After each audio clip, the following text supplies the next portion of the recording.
Well, did this grab your attention? Yes. We are going to talk about the most discussed topic that everyone discusses every time, actually, which is what makes something viral. I'm pretty much sure that you must have asked someone that, hey man, just tell me something, give me some viral content or give me some viral idea. And today we are simply going to talk about what creates video virality. Let's first understand what is virality first.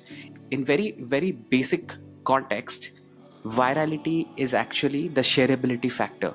The more and more shares you get on a particular video, the more and more viral the video is, which basically means that you have to actually hack only one metric, or you have to actually focus on only one metric, which is share.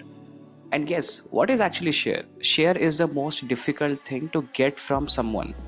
When you upload a video, it's very easy to get a view, then it's very little difficult to get a like, then it's little more difficult to get a comment, and then the most difficult thing to get from someone is share. Because people will only share if you are able to evoke any kind of an emotion. And guess what? Today we are simply going to talk about what are these emotions as well. Now, the biggest emotion that goes behind sharing is relatable. If you can make a video that is relatable to someone, that someone can be defined by you, that someone is the audience persona that you're going after, that someone is that particular audience for which you have created the videos.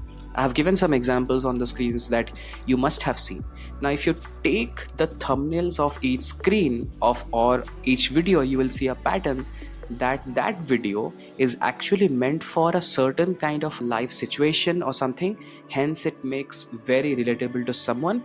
And if you can touch someone's heart and they can say that, hey, I think this happened to me, then you will get more and more number of shares, because relatability actually evokes an emotion to share with someone else because of this subliminal sub cue that goes inside the mind, which is, hey, this video is actually made for me.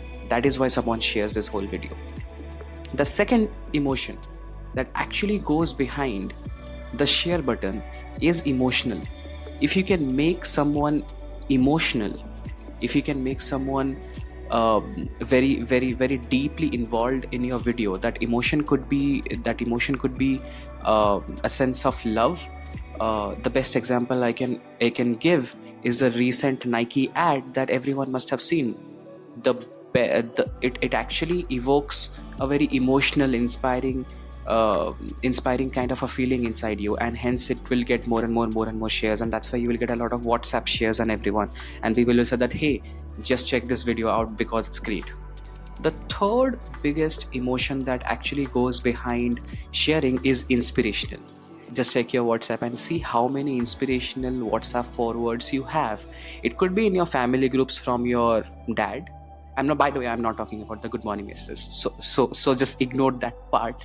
But if you see that there are a lot of emotional videos that keeps floating around because of the basic thing that in not just in India, but in any part of the world, if you're a working professional or you could be in any part of your life, everyone is going through some kind of a other regularity or monotonous kind of a lifestyle, and hence these kind of videos actually boost you up for a smaller amount of time, and hence this inspired you feel that, hey, I have the obligation that I should share this so that more and more people can get benefited.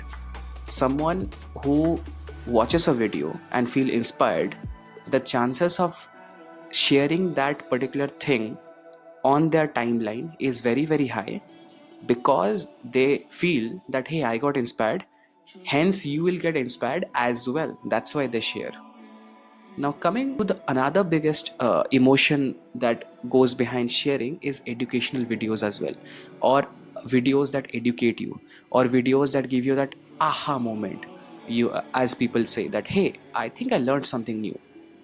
And the biggest people in some spaces, you have Neil Patel in digital marketing, where if I don't know something and this video pops up, how to hack YouTube, then I'll be like, hey, I think I should check this out. Then if I check this, and if he is adding something that is very new to me, or if he is telling me something that is educational for me, and then I will be like, hey, I think this content is quite good, let me just share this video in my marketing WhatsApp groups, because they will get benefit as well, because I got the benefit.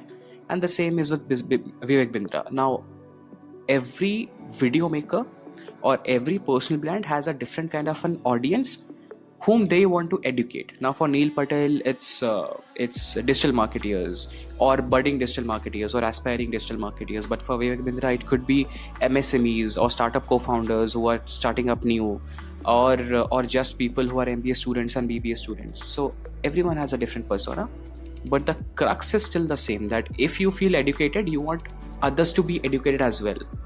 Now if we agree that virality is mostly dependent on shareability factor, and what drives shareability, now let's talk about metrics as well, that metrics that matter. And these are my personal favorite metrics that I use in my day-to-day lifestyle whenever I am analyzing a filter copy video or a Dice Media video or anything else. And these are my personal favorite metrics. And how do you know that if your video is hit or not, or as they say, it's super hit or not? Views, right? I mean, views is a publicly visible metric, everyone can see. And views is something that is very very prominent, not just on YouTube but everywhere else.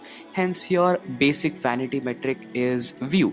Now every platform has their own logic to count view. Now for Facebook it's 3 seconds, for Instagram it's 3 seconds, for every platform has their own view. That's a different topic of discussion altogether.